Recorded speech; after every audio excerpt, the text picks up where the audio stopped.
ಬೆಳಗಾವಿಯಲ್ಲಿ ಮತ್ತೆ ಮುಂದುವರೆದ ಎಂಇಎಸ್ ಪುಂಡರ ಖ್ಯಾತೆ. ರಾಜ್ಯದಲ್ಲಿ ಕನ್ನಡ ಕಡ್ಡಾಯ ಹಿಂಪಡೆಯುವಂತೆ ಹೊಸ ವರಸೆಯನ್ನ ಶುರು ಮಾಡಿಕೊಂಡಿದ್ದಾರೆ. ಬೆಳಗಾವಿ ಪಾಲಿಕೆ ಮೇಯರ್ ಮಂಗೇಶ ಪವಾರ್ಗೆ ಎಂಇಎಸ್ ಮನವಿ ಮಾಡಿದೆ. ಎಲ್ಲ ದಾಖಲೆಗಳನ್ನ ಮರಾಠಿ ಭಾಷೆಯಲ್ಲೇ ಕೊಡಬೇಕು. ಮೇಯರ್ ವಾಹನಕ್ಕೆ ಕನ್ನಡದಲ್ಲಿ ನಂಬರ್ ಪ್ಲೇಟ್ ಅಳವಡಿಕೆಗೂ ವಿರೋಧಗಳು ವ್ಯಕ್ತವಾಗ್ತಾ ಇದೆ. ಕನ್ನಡ ಕಡ್ಡಾಯ ತೆರವುಗೊಳಿಸದಿದ್ದರೆ ಪ್ರತಿಭಟನೆಯ ಎಚ್ಚರಿಕೆಯನ್ನ ಕೊಡಲಾಗಿದೆ. ಎಂಇಎಸ್ ಹೊಸ ಕಿರಿಕಿಗೆ ಕನ್ನಡಿಗರು ಆಕ್ರೋಶವನ್ನ ವ್ಯಕ್ತಪಡಿಸಿದ್ದಾರೆ.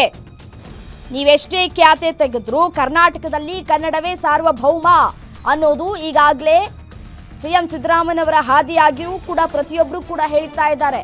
ನೀವು ಹೇಳಿದ ಮಾತನ್ನ ಕೇಳಬೇಕು ಅಂತ ಇಲ್ಲೇನೂ ಇಲ್ಲ. ನಿಮ್ಮ ಮನೇಲಿ ನಿಮ್ದು ಏನೇ ಮಾತುಗಳಿದ್ರು ನಿಮ್ಮ ಮನೇಲಿ ಇಟ್ಕೊಳ್ಳಿ. ಹೊಸಲಿಂದ ಆಚೆ ಬರ್ತಾ ಇದ್ದಂತೆ ನೀವು ಹೊಂದ್ಕೊಂಡು ಹೋಗುವಂತಹ ಕೆಲಸಗಳನ್ನು ಮಾಡಬೇಕು. ಇದೇನು ಹೊಸದೇನಲ್ಲ ನಿಮ್ಮ ತಗಾದೆಗಳು.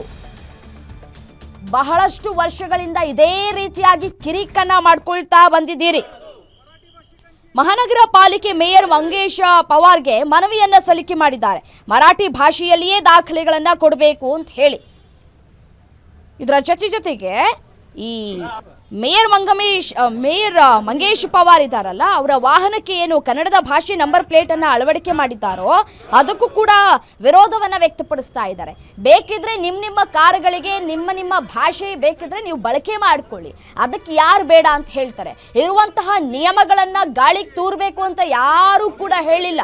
ಕಾನೂನು ಏನು ಹೇಳುತ್ತೆ, ನಿಯಮ ಏನು ಹೇಳುತ್ತೆ ಅದನ್ನ ನೀವು ಕೂಡ ಬಾಯಿ ಮುಚ್ಕೊಂಡು ಫಾಲೋ ಮಾಡಬೇಕು. ಅದನ್ನು ಬಿಟ್ಬಿಟ್ಟು ನಂಬರ್ ಪ್ಲೇಟ್ ತೆಗಿರಿ, ಕನ್ನಡದಲ್ಲಿ ಬಳಕೆ ಮಾಡ್ತಾ ಇದ್ದೀರಿ ನಂಬರ್ ಪ್ಲೇಟ್ನ, ಅದನ್ನು ತೆಗಿರಿ ಅನ್ನೋ ಹೇಳುವಂತಹ ಹಕ್ಕು ನಿಮ್ಗಳಿಗಿಲ್ಲ. ನಿಮ್ಮ ಕಾರುಗಳಿಗೂ ಕೂಡ ನೀವು ನಂಬರ್ ಪ್ಲೇಟ್ ಹಾಕಿಸ್ಬೇಕು ಅಂದಂತಹ ಸಂದರ್ಭದಲ್ಲಿ ಅದನ್ನೇ ನಾವು ಹಿಂದಿಯಲ್ಲಿ ಹಾಕಿಸಿ ಅಂತ ಹೇಳಿದ್ರೆ ನೀವು ಕೇಳ್ತೀರಾ? ನಿಮಗೆ ನಿಮ್ಮ ಭಾಷೆ ಮೇಲೆ ಎಷ್ಟು ಹಿಡಿತ ಅಥವಾ ಪ್ರೀತಿ ಏನಿದೆ ಅದು ನಿಮ್ಮ ಮನೆಯಲ್ಲೇ ಇರಲಿ. ಬೇಕಿದ್ರೆ ನೀವು ಬೇರೆ ಜಾಗಕ್ಕೆ ಹೋಗಿ ನಿಮ್ಮ ಜೀವನವನ್ನು ಮಾಡಿ, ಯಾರು ಬೇಡ ಅಂತ ಹೇಳ್ತಾರೆ ಇಲ್ಲಿ. ಅದನ್ನು ಬಿಟ್ಟು ಪ್ರತಿ ಬಾರಿಯೂ ಕಿರಿಕ್ ಮಾಡೋದು, ಯಾವುದಾದ್ರೂ ಒಂದು ವಿಚಾರವನ್ನು ಇಟ್ಕೊಳ್ಳೋದು, ಕಿರಿಕ್ ಮಾಡೋದು. ತಿಂದಿದ್ದನ್ನು ಜೀರ್ಣ ಆಗಬೇಕಲ್ಲ ನಿಮ್ಗಳಿಗೆ. ಸೊ ಹಾಗಾಗಿ ಏನೋ ಒಂದು ಕಾರಣ ಹುಡ್ಕೊಳ್ಳೋದು, ಬಂದು ಪದೇ ಕಿರಿಕ್ ಮಾಡೋದು. ನಿಮ್ಮ ಮನೇಲಿ ನೀವೇನೇ ಸಮಸ್ಯೆಗಳಿದ್ರೆ ನಿಮ್ಮ ಮನೇಲಿ ಅದನ್ನು ನೀವೇ ಇಟ್ಕೊಂಡ್ಬಿಡಿ. ನಿಮಗೇನಾದರೂ ಸಮಸ್ಯೆ ಆಗ್ತಾ ಇದೆ ಅಂತಂದರೆ ಅದು ನಿಮ್ಮ ಹೊಸಲಿಂದ ಆಚೆಗೆ ಬಿಟ್ಟುಬಿಡಿ ಎಲ್ಲವನ್ನೂ ಕೂಡ. ಅದನ್ನು ಬಿಟ್ಟು ಪದೇ ಕಿರಿಕ್ ಮಾಡೋದು, ನೀವು ಹೇಳ್ದಂಗೆ ಕೇಳಬೇಕು ಅಂತ ಇಲ್ಲಿ ಯಾವ ಕಾನೂನು ಇಲ್ಲ. ನೀವು ಎಷ್ಟೇ ಮನವಿ ಮಾಡಿಕೊಂಡ್ರೂ ಅಷ್ಟೇ, ಇರುವಂತಹ ನಿಯಮಗಳನ್ನು ಗಾಳಿಗೆ ತೂರೋದಕ್ಕಾಗೋದಿಲ್ಲ. ನೀವು ಕೊಟ್ಟ ಮಾತ್ರಕ್ಕೆ, ನೀವು ಹೇಳಿದ ಮಾತ್ರಕ್ಕೆ ಎಲ್ಲವನ್ನ ಗಾಳಿಗೆ ತೂರೋದಕ್ಕಾಗೋದಿಲ್ಲ.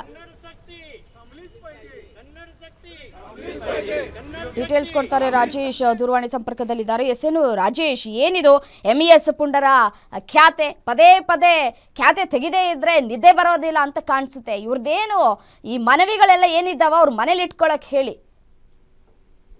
ಎಸ್, ಏನಂತಂದ್ರೆ ರಮ್ಯಾ, ಮತ್ತೆ ಏನು ಎಂಎಸ್ ಪುಂಡರು ಖ್ಯಾತೆ ತೆಗೆದಾರ ಅಂತ ಹೇಳ್ಬೋದು. ಈಗ ರಾಜ್ಯ ಸರ್ಕಾರ ಅಂತಂದ್ರೆ ಎಲ್ಲ ನಾಮಫಲಕಗಳನ್ನ ಕನ್ನಡದಲ್ಲೇ ಕಡ್ಡಾಯವಾಗಿ ಬಳಸಬೇಕು ಅನ್ನೋ ಹಿನ್ನೆಲೆಯಲ್ಲಿ ಆದೇಶವನ್ನು ಹೊರಡಿಸಿದೆ. ಆದ್ರೆ ಇಲ್ಲಿನ ಎಂಎಸ್ ಪುಂಡರು ಮಾತ್ರ ಪದೇ ಖ್ಯಾತಿಯನ್ನ ತೆಗಿತಾ ಇದಾರೆ ಅಂತ ಹೇಳ್ಬೋದು. ಯಾಕಂತಂದ್ರೆ ಈಗ ಮಹಾನಗರ ಪಾಲಿಕೆ ಹೋಗಿ ಅಲ್ಲಿ ನಮಗೆ ಪ್ರತಿಯೊಂದು ದಾಖಲಾತಿಗಳನ್ನ ಮರಾಠಿಯಲ್ಲಿ ಕೊಡಬೇಕು, ಹಾಗೆ ನಮ್ಮ ಏನು ನಾಮಫಲಕಗಳನ್ನ ಮರಾಠಿಯಲ್ಲಿ ನಾವು ಹಾಕೊಳ್ಳಿಕ್ಕೆ ಅವಕಾಶ ಕೊಡಬೇಕು. ಅಲ್ಲದೆ ನೀವೇನು ಮಹಾನಗರ ಪಾಲಿಕೆ ಏನು ಬೋರ್ಡ್ ಹಾಕೊಂಡಿರ್ತೀರ ಇದರಲ್ಲಿ ಕೂಡ ಮರಾಠಿ ಪದವನ್ನ ಬಳಕೆ ಮಾಡಬೇಕು ಹಿನ್ನೆಲೆಯಲ್ಲಿ ಒತ್ತಾಯನ ಮಾಡಿ ಮನವಿಯನ್ನು ಮಾಡಿದ್ದಾರೆ.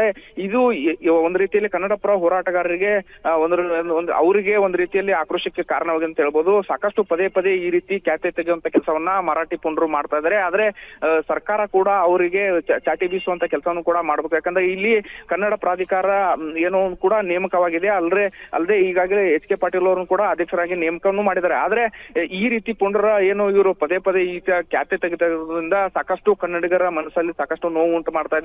ಇದಕ್ಕೆ ತಾರ್ಕಿಕವಾಗಿ ಅಂತ್ಯ ಕಾಣುವಂತ ಕೆಲಸವನ್ನ ರಾಜ್ಯ ಸರ್ಕಾರ ಮಾಡಬೇಕಾಗಿದೆ ಅಂತ ಹೇಳ್ಬೋದು. ರಾಜೇಶ್, ನೋಡಿ, ಮೇಯರ್ ಅವರ ವಾಹನಕ್ಕೆ ಕನ್ನಡ ಭಾಷೆ ನಂಬರ್ ಪ್ಲೇಟ್ ಅಳವಡಿಕೆ ಮಾಡಿರೋದಕ್ಕೂ ಕೂಡ ಕಿರಿಕ್ ಮಾಡ್ತಾ ಇದ್ದಾರೆ.